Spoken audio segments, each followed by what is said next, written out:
오늘은 교회 절기로 얘기를 하면은 대림절이라고 합니다. 혹은 대강절이라고도 합니다. 예수님께서 탄생하신 성탄절 전 4주간을 의미하지요. 이 대림절 4번 주일 동안 무엇을 하느냐? 크게 3가지예요. 2000년 전에 탄생하신, 성탄하신 예수 그리스도를 기념합니다. 그리고 마지막 날 이 땅에 다시 오실 예수 그리스도, 재림 예수 그리스도를 기대하는 날입니다. 바라보는 날입니다. 동시에 지나간 과거, 먼 훗날 미래, 이거 말고요, 지금 내 오늘 이 삶의 현장이요, 내 심령에 영이신 예수 그리스도의 영이 임재하기를 가장 갈망하는 날, 과거와 현재와 미래에 예수 그리스도께서, 예수 그리스도의 영이 임재하기를 바라는 절기를 일컬어 대림절이라고 합니다. 이 대림절날 보통 교회 전통에는 성찬식을 거행합니다. 조금 있다가 설교 직후에 성찬 집례를 할 것이고 여러분들이 참여하실 겁니다. 왜? 성찬, 다시 말하면 주님의 죽음을 상징하는 성찬식을 주님의 성탄을 기다리는 대림절에 할까요? 이유가 있습니다. 오늘 본문 속에 바로 답이 있습니다. 26절 말씀 바로 한 절 같이 읽겠습니다. 함께 읽겠습니다. 너희가 이 떡을 먹으며 이 잔을 마실 때마다 주의 죽으심으로 그가 오실 때까지 전하는 것이니라. 성찬을 할 때마다 주의 죽으심을 그가 오실 때까지 전하여라. 주의 성탄을 전하여라 라고 하지 않고요, 주의 죽음을 전하여라 라고 합니다. 예수님께서 왜 태어났을까요? 예수님께서 성탄하신 이유를 한마디로 노골적으로 얘기하면 십자가에서 죽기 위하여 오셨습니다. 십자가에 달려 돌아가시기 위하여 성탄하신 예수님, 바로 그 예수님께서 돌아가시기 전날 밤 사랑하는 12의 제자들과 함께 마지막 저녁 만찬, 이른바 성만찬을 집례를 하고 거행을 하지요. 거기서 먹는 떡 혹은 빵은 십자가에서 찢겨지는 예수님의 살을 상징합니다. 거기서 마시는 잔은 십자가에서 흘리시는 예수님의 보혈을 상징합니다. 오늘 본문에 예수님께서 성만찬을 거행할 때마다 주의 죽으심을 전하여라 라고 명령하셨습니다. 왜요? 왜 주의 죽음, 주님의 죽음을 전하고 주님의 죽음을 선포해야 할까요? 여기서 잠깐만요. 주의 죽음을 전하다, 주님의 죽음을 선포하다 라고 표현할 때요, 2가지 개념이 있어요. 하나는 여러분들이 익히 알고 있는 예수 믿지 아니하는 자들에게 십자가 복음을 전하는 전도 차원이 첫 번째예요. 또 하나는 전도와는 조금 별개로요, 지금 현재 내 삶의 심령에, 내 가정의 관계에, 또 축도 마치고 돌아가게 될 내 모든 삶의 상황에 담대히 주의 죽음을 선포하라라는 말도 됩니다. 오늘은 첫 번째 전도의 개념이 아니라 2번째요, 내 심령과 상황과 관계를 향하여 주의 죽음을 선포하라 한 그 이유에 대해서 확인을 해보려고 하는 거예요. 주님의 죽음을 이해하기 위해서는 구약시대로 거슬러 올라가야 한답니다. 구약시대 때 이스라엘 백성들은 그들의 원수들을 대면하여 전쟁을 치르기 전에 반드시요, 전쟁에 나가기 전에 번제물로 어린 양을 잡아 하나님께 번제를 올려드리게 되어 있습니다. 그렇게 할 때 하나님께서는 그 번제물을 드렸던 이스라엘 군대의 진영에 영으로 임하여 전쟁을 할 때 승리를, 돌파를 허락하신답니다. 실제로 사무엘상 7장을 보시면 블레셋이라는 대적이 이스라엘을 치러 올라옵니다. 이스라엘이 이 블레셋을 두려워합니다. 그래야 이스라엘은 그들의 최후의 사사이며 선지자이신 사무엘에게 도움을 요청하지요. 사무엘 선지자가 젖 먹는 어린 양 하나를 가져다가 하나님께 그 진영 안에서 번제를 드립니다. 그리고 이스라엘을 위하여 부르짖었더니 하나님께서 응답하셨다라고 사무엘상 7장 그렇게 기록이 되어 있습니다. 여러분, 이스라엘 군대 진영 한가운데서 사무엘이 번제를 드릴 때조차도 블레셋은요, 점점 죽음의 권세를 가지고 위협하고 다가왔답니다. 그런데 번제가 끝난 직후 하나님께서 블레셋을 향하여, 나의 적군, 우리의 적군을 향하여 큰 우레를 바랍니다. 그 우레 때문에 이스라엘 대적인 블레셋 진영이 어지럽게 되어져요. 그때 이스라엘은 진격하여 그들과 대면하여 싸움으로 승리하게 되어진답니다. 이 전쟁 직후에 사무엘이 이런 말을 해요. 하나님께서 여기까지 도우셨다. 그리하여 그 전쟁에 승리한 지명을 지금까지요 에벤에셀이라고 그래요. 뜻은 하나님께서 여기까지 도우셨다라는 뜻이랍니다. 이 에벤에셀의 은혜가 어디서부터 시작됐느냐? 바로 어린 양을 잡아 번제를 드린 그때부터 시작이 된 거예요. 안 좋은 상황이 발생할 시 이스라엘 사람들은 율법에 따라 하나님께 어린 양의 번제를 올려드렸답니다. 그 두려운 절박한 상황에서 내가 먼저 무언가를 타개하고 돌파하려는 인간적 시도를 하기 이전에 어린 양의 죽음을 선포한 거죠. 번제를 드리면서 어린 양의 죽음을 선포한 거죠. 이 어린 양의 죽음, 이 어린 양의 번제가 바로 신약에 나오는 주님의 십자가의 죽음을 상징해요. 십자가에 달린 주님의 죽음, 뭘 의미할까요? 오늘 여러분들의 삶이에요. 이런 의미입니다. 주님께서 나의 죄된 위치에서 내가 받아야 할 심판을 대신 받고 내가 받아야 할 죽음과 저주의 형벌을 대신 받습니다. 그것이 저 십자가입니다. 그러므로 인하여 주님은 나 대신 사형을 당하시지만 반면에 나는 그 예수님 덕분에 심판을 받지 않고 저주와 사형이 아닌 축복과 영생을 받게 되어 있습니다.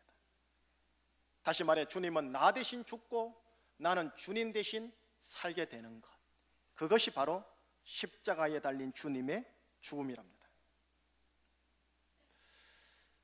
여러분 가정 안에도, 여러분들의 인생 안에도 나를 괴롭히는 블레셋이 항상 있지 않습니까? 내 옆에서 조용하다 싶으면 괴롭힙니다. 짜증납니다. 화납니다. 두렵습니다. 그 블레셋이 사람일 수도 있고 그 사람과의 관계일 수도 있고 상황과 경제와 물질일 수도 있을 것 같습니다. 여기까지 하나님이 도우셨다라는 에벤에셀의 은혜가 필요합니다. 그런데 이 은혜의 시작이 어디서부터 시작되느냐? 어린 양의 번제요, 십자가 죽음요, 주의 죽으심을 전하고 주의 죽으심을 선포하는 것에서부터 시작한다라는 것입니다. 내가 먼저 안달나 내가 무언가를 하고자 하는 인간적 시도 이전에 주님의 죽음을 그 상황과 관계와 물질을 향해 선포하는 겁니다. 주님의 죽음은 나를 위한 것이다. 주님의 죽음은 내 가정을 위한 것이다. 주님의 죽음은 지금 현재 나를 결박하고 누르고 있는 내 삶을 향하여 주신 것이다. 그렇게 할 때요, 하나님께서는 전세의 역전을 허락하심으로써 내가 그 상황과 사람과 관계를 향하여 예수의 이름으로 진격할 때 타개와 돌파의 국면을 허락하신답니다. 주님의 죽음은 누구를 위한 것이라고요? 나를 위한 것입니다. 주님의 죽음은 여러분들을 위한 것입니다. 주님의 죽음은 여러분들의 상황을 위한 것입니다. 이렇게 선포하며 믿음으로 나아갈 때, 그리고 에벤에셀의 은혜가 나한테 있을 것이다 라는 기대감을 가지고 나아갈 때 실제적인 에벤에셀의 은혜가 내 것으로 하나씩 하나씩 풀어지기 시작하는 겁니다. 그런데 오늘 본문에 의하면요, 주님께서 이 주님의 죽음을 언제 선포하라고 했느냐 하면 성만찬을 할 때, 조금 이따 성만찬을 할 거란 말입니다. 예수님의 살을 먹는다, 예수님의 피를 마신다라는 믿음으로 이 떡과 잔에 참여하는 겁니다. 분병과 분잔에 참여하는 겁니다. 그러면서 속으로는 기도하는 겁니다. 주님, 주님의 죽음을 상징하는 이 분병과 분잔은 나를 위한 것입니다 라고 선포하는 겁니다. 설교 직후 성만찬을 거행할 때, 그리고 합심 찬양을 하고 합심 기도할 때 나를 힘들게 하는 사람, 나를 힘들게 하는 상황, 나를 힘들게 하는 내 내면의 자아를 향하여 주님의 죽음은 나를 위한 것이다 라고 선포하는 거죠. 이것이 성만찬의 영적인 의미면서도 영적인 파워, 권세입니다. 혹시 성만찬을 하지 않는 평예배일더라도, 또 여러분 월, 화, 수, 목, 금, 토 성만찬을 하지 않는 일상사에서요, 성만찬의 의미가 있는 주님의 죽음은 나를 위한 것이다 라고 계속 선포하면서 하루를 살아가는 겁니다. 주님의 죽음을 믿음으로 선포하면서 진구원하는 믿음의 용사가 바로 에벤에셀의 은혜를 취하게 되는 거죠. 목사님, 언제까지 해야 하나요? 이 선포를 언제까지 해야 하나요? 오늘 본문에 의하면 주님이요, 주님 오실 때까지 하라고 합니다. 무슨 말이냐? 여러분, 주님은 평화의 왕, 평강의 왕, 샬롬의 왕입니다. 샬롬이 무슨 의미입니까?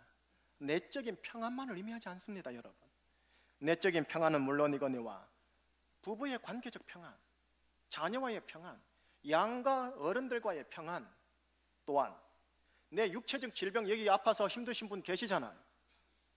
육체적인 평안, 또한 지금 직장적으로 사업적으로 돌파와 타개가 필요하잖아요. 장래와 여러분들의 미래가 풀려야 되지 않습니까? 거기에 대한 평안, 총체적인 평안을 얘기합니다. 우리 주님이 바로 이 평강의 왕, 샬롬의 왕이라는 거죠. 주님이 오시면 주님은 평화와 샬롬을 가지고 오게 되어 있습니다. 주님이 나에게, 내 가정에, 내 관계에, 내 상황에 평화와 샬롬을 가져오기까지 뭘 선포하라고요? 주님의 죽음은 나를 위한 것이다, 선포하라는 겁니다. 이거는 여러분 몫이지 주님 몫이 아니에요. 바로 이것이요, 대린절날 성찬식을 하면서 우리가 취해야 할 믿음의 반응입니다. 자, 이제요, 주님의 죽음은 나를 위한 것이다 조금 있다가 선포하며 성찬식에 거행하겠지만 한 가지 더 좀 붙였으면 좋겠어요. 이 하나가 더 있어야 됩니다. 그 하나가 뭔지 주님의 음성을 들어보도록 할게요. 여러분, 이 성만찬은 주님이 돌아가시기 전날 밤 주님께서 당신의 죽음을 의식하면서 일부러 거행한 만찬이지 않습니까? 그런 상황에서요, 제자들은 당장 내일 일을 모르니 아마 이 만찬을 보면서 즐겁고 감사한 마음으로 아마 배 터지게 성만찬에 참여했을 수도 있습니다. 그러나 정작 당사자 되신 예수님요, 예수님의 심적 감정적 상태는 어떨까요? 하이 목사님, 예수님은 하나님의 아들이시니까 감정적 동료가 없었던 것 아닌가요? 아마 예수님은 하나님의 아들이니까 강인한 내적인 평강의 힘으로 넉넉하게 감당한 거 아닙니까? 라고 물어볼 가능성이 있는데, 예수님께서 성만찬 직후 제자들과 함께 동산에 오르시어 밤이 맞도록 기도하시지요. 그때 옆에 있는 제자 세 분에게 이렇게 자기 마음을 오픈합니다. 앞에 자막을 한번 보시지요. 두 구절, 33절과 34절, 마가복음 14장 두 구절을 함께 읽어보겠습니다.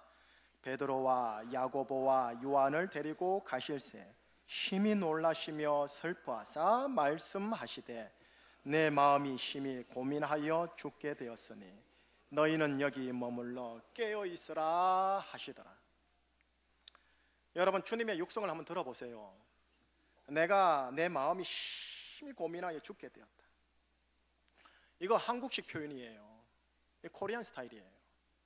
배고파 죽겠다, 배 터져 죽겠다, 스트레스 받아 죽겠다.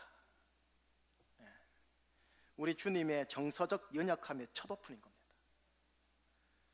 너무나 고민되어 죽을 정도의 감정이면 어떻게 되는 줄 아세요?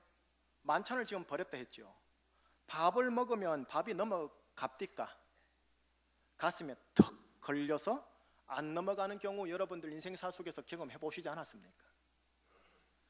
지금 주님이 그런 심정이라는 거예요. 이런 심정에서 성만찬을 거행하는 거예요. 이런 심정으로 만찬을 베풀면서 제자들에게 지금 풍성한 떡과 잔을 나누고 있는 거예요. 그런데 오늘 본문에 보면요, 아주 짧지만 중요한 표현 하나가 있어요. 이 표현을 주님의 죽음은 나를 위한 것이다 라는 선포에다 붙여야 되거든요. 한번 볼게요. 24절입니다 24절 함께 읽겠습니다. 축사하시고 떼어 이르시되 이것은 너희를 위한 내 몸이니 이것을 행하여 나를 기념하라 하시더라. 제자들에게 떡을 나눠줄 때, 빵을 나눠줄 때 먼저 뭘 했냐 보세요. 앞에 뭐라 써 있습니까? 축사하시고. 말이 어려워요, 그죠? 한문이라 그래요. 축사하시고 이 뜻이 뭐냐 하면은 그냥 쉬운 말로 할게요. 감사하시고 혹은 감사의 마음을 표하시고 이거를 이제 헬라어 동사를 좀 아셔야 합니다. 유카리스테오입니다. 유카리스테오. 축사하시고 유카리스테오 하시고. 그런데 이 여러분 성만찬이라는 이 고유 용어가요, 예배학에서는 뭐라고 부르냐면은 유카리스트라고 불러요. 유카리스테오, 유카리스트 비슷한 것 같죠? 무슨 말이냐면 성만찬이라는 게 축사하다 혹은 감사하다라는 동사의 명사입니다. 그러니 성만찬이라는 유카리스트를 직역하면 뭐예요? 감사예식이라는 겁니다. 성만찬이 감사예식이라는 거예요. 여러분, 죽음이라는 것, 인간이 경험하는 것 중에 가장 극한적이고 비극적인 경험인 거 아시지요? 몇몇 소수의 거룩한 죽음을 제외하고는요, 죽음은 모든 부정적 상황의 상징적인 단어랍니다. 우리는 죽음이나 죽음적 정세, 죽음적 관계, 죽음적 상황에 봉착하게 되면요, 입에서 절대로 감사가 안 나와요. 이게 인간입니다. 도리어 불평, 분노, 원망, 허탈의 말들과 감정이 더 나와요. 심지어는 신앙을 가지고 있는 자들이 더 많이 나와요. 왜? 내가 하나님 믿었는데 이럴 수 있냐라는 거죠. 주님은 지금 심히 고민하여 죽게 되었노라는 그 심정을 가지고 주님의 죽음을 맞이하면서요, 밥을 먹어도 밥이 넘어가지 않을 것 같고 중간에 턱걸리 같은 그런 상황에서요, 감사를 하나님께 돌리고 이 성만찬을 감사 예식으로 거행하고 있다는 거예요. 예수님은 지금 예수님의 생애를 감사로 마지막 장식하려고 하십니다. 예수님의 마음은 감사의 마음과 정반대의 감정, 곧 심히 고민하여 죽게 되었는데라는 감정인데, 감사로 당신의 죽음을 마무리하겠다라는 거예요. 여러분, 이 말씀 들어보셨습니까? 항상 기뻐하라, 쉬지 말고 기도하라. 그 다음 뭡니까? 범사에 감사하라. 모든 일, everything 감사하라.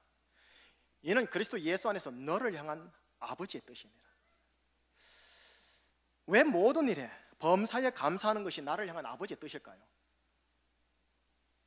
감사합니다, 죄송합니다, 미안합니다, 이런 단어 많이 해서 선진국가 수준의 교양시민 만들고요, 고상한 인격을 소유한 기독인들을 만들어 예수 안 믿는 자들보다도 고매한 사람이라는 평을 듣게 하시려고요, 시민교양인을 만들려고 하는 게 아니라니까요.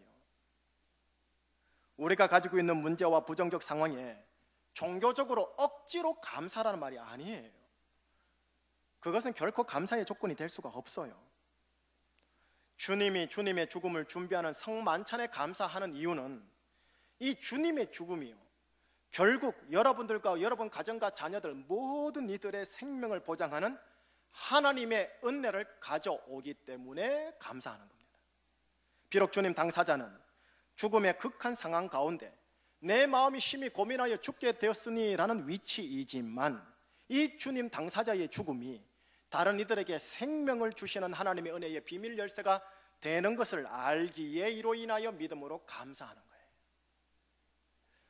우리가 부정적 상황과 죽음적 정세 앞에서 주님처럼 하나님께 감사해야 할 이유는 이 부정적 상황, 부정적인 정세 때문에가 아니라 주님의 죽음으로 인해 생명을 주는 하나님의 은혜가 곧 풀어질 것이다라는 것을 알고 믿음으로 감사하는 거예요. 이런 말이 있어요. 세상 사람들의 감사는 이미 가지고 있는 조건에 대한 언어이다. 그러나 신앙인들의 감사는 하나님의 은혜가 올 것에 대한 믿음의 언어이다. 목사님, 그래도 제가 지금 가지고 있는 것이 별로 없어요. 감사가 안 나와요. 예, 조건의 언어니까요. 지금 가지고 있는 것이 별로 없는 것에 주님의 죽음이 적용되고 선포됨으로 말미암아 풍성하신 하나님의 은혜가 임함을 믿음으로 감사하자라는 겁니다. 그래서 신앙인의 감사는 믿음인 겁니다. 조건이 아닌 거라니까요. 여러분, 예수님 기억나세요? 예수님이 어린이 도시락요, 6살, 7살쯤 되는 어린이 도시락요 5병이어요. 물고기 2마리와 보리떡 5개예요. 아무것도 아니잖아요.